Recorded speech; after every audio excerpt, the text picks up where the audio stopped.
कृष्ण वंदे जगद्गुरुम। 14वां अध्याय का 19वां और 20वां श्लोक। 14वां अध्याय का 19वां श्लोक। नान्य गुणेभ्यः कर्तारं यदा द्रष्टानुपश्यति गुणेभ्यश्च परं वेत्ति मद्भावं सोऽधिगच्छति। ऊपर कहे गए श्लोकों का अर्थ है, जब विवेकी यानी कि विचार कुशल मनुष्य तीनों गुणों के सिवाय अन्य किसी को करता नहीं देखता और अपने को गुणों से पर अनुभव करता है, तब वह मेरे स्वरूप को प्राप्त हो जाता है। नान्य गुणेभ्यः मद्भावं सोऽधिगच्छति का अर्थ है, गुणों के सिवाय अन्य कोई करता है ही नहीं, अर्थात संपूर्ण क्रियाएं गुणों से ही हो रही हैं, संपूर्ण परिवर्तन गुणों में ही हो रहा है।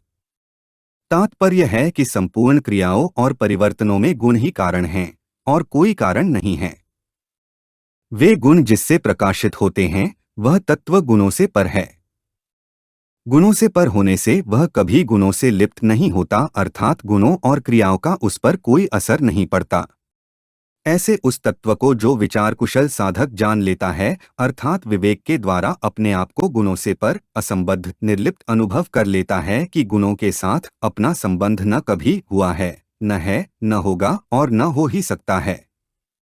कारण कि गुण परिवर्तनशील हैं और स्वयं में कभी परिवर्तन होता ही नहीं। वह फिर मेरे भाव को, मेरे स्वरूप को प्राप्त हो जाता है। तात्पर्य है कि वह जो भूल से गुणों के साथ अपना संबंध मानता था, वह मान्यता मिट जाती है और मेरे साथ उसका जो स्वतः सिद्ध संबंध है वह ज्यों का त्यों रह जाता है। 14वां अध्याय का 20वां श्लोक। गुणानेतान्तीत्य त्रीन् देहि देहसमुद्भवान् जन्ममृत्युजरादुःखैर्विमुक्तोऽमृतमश्नुते। ऊपर कहे गए श्लोकों का अर्थ है, देहधारी यानी कि विवेकी मनुष्य देह को उत्पन्न करने वाले इन तीनों गुणों का अतिक्रमण करके जन्म, मृत्यु और वृद्धावस्था रूप दुखों से रहित हुआ अमरता का अनुभव करता है। गुणानेतान्तीत्य त्रीन् देहि देहसमुद्भवान् का अर्थ है, यद्यपि विचार कुशल मनुष्य का देह के साथ संबंध नहीं होता, तथापि लोगों की दृष्टि में देहवाला होने से उसको यहाँ देही कहा गया है। देह को उत्पन्न करने वाले गुण ही हैं। जिस गुण के साथ मनुष्य अपना संबंध मान लेता है, उसके अनुसार उसको ऊंच नीच योनियों में जन्म लेना ही पड़ता है।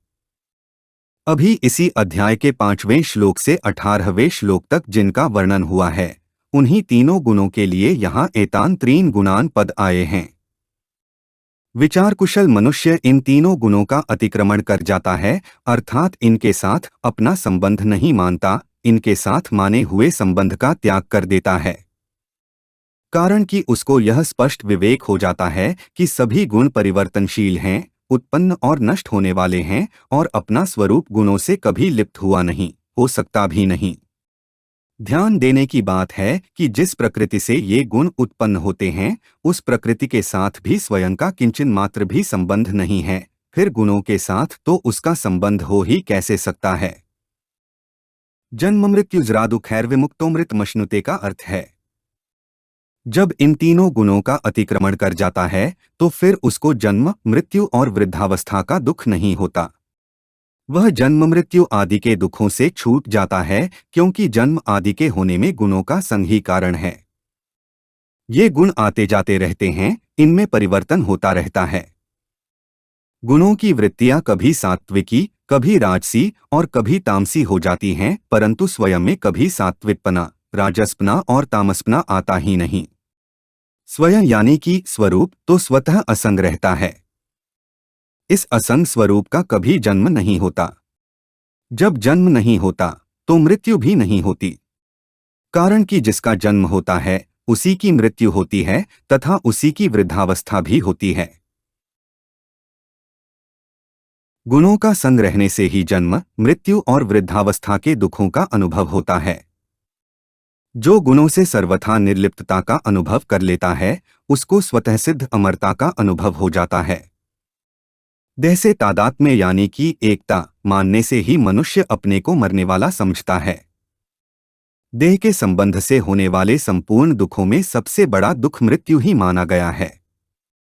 मनुष्य स्वरूप से है तो अमर ही, किंतु भोग और संग्रह में आसक्त होने से और प्रतिक्षण नष्ट होने वाले शरीर को अमर रखने की इच्छा से ही इसको अमरता का अनुभव नहीं होता।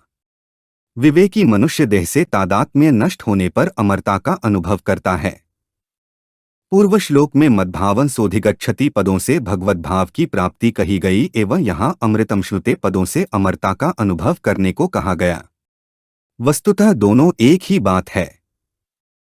गीता में बाल्य और युवावस्था का नाम न लेकर जरा यानी कि वृद्धावस्था का ही नाम लिया गया है, जबकि शरीर में बाल्य, युवा और वृद्ध ये तीनों ही अवस्थाएं होती हैं। इसका कारण यह है कि बाल्य और युवावस्था में मनुष्य अधिक दुख का अनुभव नहीं करता, क्योंकि इन दोनों ही अवस्थाओं में शरीर में बल रहता है। परंतु वृद्धावस्था में शरीर में बल न रहने से मनुष्य अधिक दुख का अनुभव करता है। ऐसे ही जब मनुष्य के प्राण छूटते हैं तब वह भयंकर दुख का अनुभव करता है। परंतु जो तीनों गुणों का अतिक्रमण कर जाता है वह सदा के लिए जन्म, मृत्यु और वृद्धावस्था के दुखों से मुक्त हो जाता है।